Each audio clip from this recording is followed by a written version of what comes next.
Hey everybody, Lee from PcjunkieMods here. So this is part 2 to the video. The last couple days I've gotten a lot of stuff installed here. Dwight's been taking a lot of photos, getting some B-roll and stuff like that for upcoming videos or if whatever.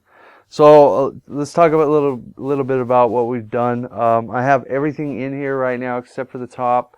I don't have the ITX system on right now or installed up here because what I want to do is lay out the main system. So being that I've never worked with the acrylic tube, it's looking like it's going to get kind of hectic. So my plan is I have two 480 rads for my two 680s, my 3960, and my Aquero. So thinking, yes, it'd probably look a lot cleaner if I just did all the components together and just bridged the rads together. But I'm going more for the performance gain, not necessarily, of course, the aesthetics, but at the same time, I'll sacrifice some aesthetics for performance. So my thing is I may be doing some overclocking on the chip. I might crank it up some, and I'd prefer that it's dedicated to its own rad instead of sharing it with the 680 or because if I run 682, if I go component to component to component and then over to the two rads, you're not breaking up the heat there. You're just, by the time, you got heat going in, creating more heat and then more heat. So I don't want to do that. I'd rather break it up. So maybe 680s for this, it cools, comes back to this, and then it goes to another rad and cools before, it hits the next component. So, trying to figure out where it's going to all go, but as you can see, I have the Aquero and the power adjust mounted inside. I do have the remote, so that's handy for this guy. I don't need to get access to that. None of it's wired yet. And then on the back side over here, as you can see, we have everything. This is just kind of mock-up right now. It's where we want it, or where I want to have it, so it can make easy bend to tie into here and then tie into the res on the other side. This is my custom SSD bracket that I made, or cage, whatever you want to call it. Yesterday Dwight came over, actually last night, and he helped me do the assembly of it and figure out how to mount it and hold it up and clamp it and all that stuff. So it's just in here for mock-up because I need to know where my hoses or where my acrylic can go and where it can't go.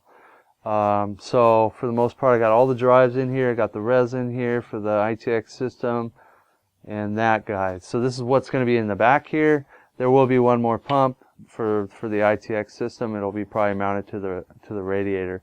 I'll just use like a PMP 400 from Coolants, and they have their little radiator bracket, so I'll slap that on there and then just mount it straight to the radiator. Then the res can go directly into the pump. So we're going to go ahead and get started. I think the main idea here is to go obviously from the reservoir to the pump, and then from the pump I may tie right into this back radiator here and then bring that over to the GPUs, and then the GPU will come over and tie into this rad, and then this rad will come back to the CPU, into the Aquaro, and then back down to the res. So we're going to try to make that not look like spaghetti. That's going to be the fun part. I'm not sure how that's going to happen yet, so we're going to do one tube at a time. That's the plan. Hey everybody, so we are done with the acrylic tube. We just want to do a wrap up. So basically up here, the only water cooling you're going to see in this section is the CPU block. There's 2 lines coming into here. That's about it. And then it comes, as you can see, it goes down into the bottom section. So, coming down. So this one is the return all the way back to the pump. Wait. Yeah. So this is the out. Sorry. So this will be the out. It goes up to the CPU, and then it comes back down in, and it hits the flow indicator. And then it comes through the radiator, comes back out, and pours right into the reservoir. And then they have the reservoir directly feeding into the pump. So that is that one loop for this section here. And then as for the other section, off of the pump here, this is the inlet coming directly from the reservoir, and then it goes and it feeds this 480 rad, and then this one actually goes around to the front, comes through right here, and then feeds into the block, and then it'll come out, and then it goes in and ties into my Aquaro controller block, which comes out on this side behind the flow indicator, ties into this rad. This rad comes out into the flow indicator and ties into the GPU and back down around and back into the res. As you can see, here's the into the pumps on the other side. I'll show you the back of the Aquaro. As you can see here, the 2 are tied in here. I put 2 90s on here to make life a little easier, because as it is, it was already pretty tight. And being my first time with acrylic, I've messed up quite a bit of acrylic, because I had about, I don't know, probably like 48 feet or 42 feet or something like that of acrylic, and now I have like, I don't know, a couple pieces about this long. So they're not going to help me. So I think that's about it for that. So I just need to, I'm going to take all the acrylic out now. I'm going to go ahead and, here, I'll spin this back around so you can see this side a little better.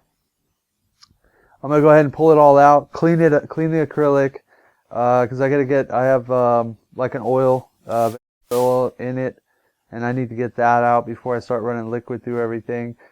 And then what I'll do is, once I get everything out, I'll start messing around with the wiring. For Landfest, I don't really think I'm going to have time to fine-tune all the wiring. I'm just going to do what I can to get most of it tied together. My most important stuff, obviously, will be all the hard drives. So I got to get Molex power to all the hard drives. There's going to be 8 up here, 1 on each side of these tubes, 1 rack, and then of course all my SSDs. So the way I'm going to probably do that is make my own custom Molex that will tie into like a terminal block. I have some other ones that are a little bigger. I'll probably use these to make the Molexes, tie in the pumps, all that kind of stuff. So that way the power supply could just be 1 Molex that comes into that power terminal and then feed anything that's 12 volt. So that's the idea. The rest of the wiring is probably going to be a rat's nest until I get time to fine tune it, because I still got to sleeve the power supplies. There's a lot of stuff. And I'm thinking I'll probably end up changing out this board, but as of right now it's okay, as long as the CPU location on the next board's in the same spot. I think it is. Most ITX have the CPU located there where it's at now. So I think that wraps it up for this video, part 2 to this video. Hopefully I'll have another video by the end of the week. We'll see how that goes. Until next time, thanks for viewing.